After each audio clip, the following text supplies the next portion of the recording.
અમદાવાદના Odhav police station હદ વિસ્તારમાં હાલ સ્થાનિક પોલીસની રહેમ નજર હેઠળ દેશી દારૂના વેચાણને છૂટો દોર આપી દેવામાં આવ્યો હોય તેવું જણાઈ રહ્યું છે।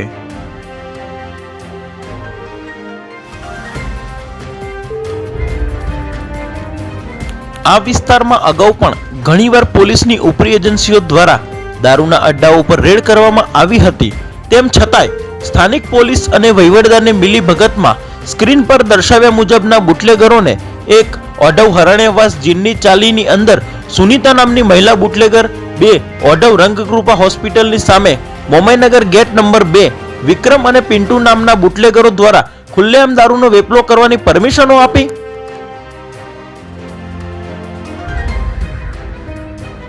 શું રોજે રોજ લાખો રૂપિયાની હપ્તા વસૂલી કરવામાં આવી રહી છે?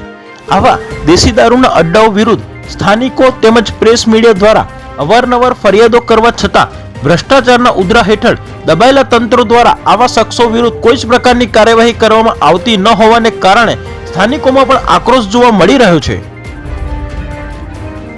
ઓઢવ વિસ્તારમાં હાલ બેરોકટોક દેશી દારૂના અસંખ્ય ગેરકાયદેસર અડ્ડાઓ ધમધમી રહ્યા છે, જેની સામે ઓઢવ વિસ્તારના પોલીસ સ્ટેશનનો વહીવટદાર અને સ્થાનિક પોલીસ દ્વારા મત મળતો ભ્રષ્ટાચાર આચરીને પોલીસ કમિશનર તેમજ સ્ટેટ મોનિટરિંગ સેલ તેમજ પોલીસની અન્ય ઉપરી એજન્સીઓને ગણકાર્યા વગર જ આવા દારૂના અડ્ડાઓને પરમિશન આપી દે।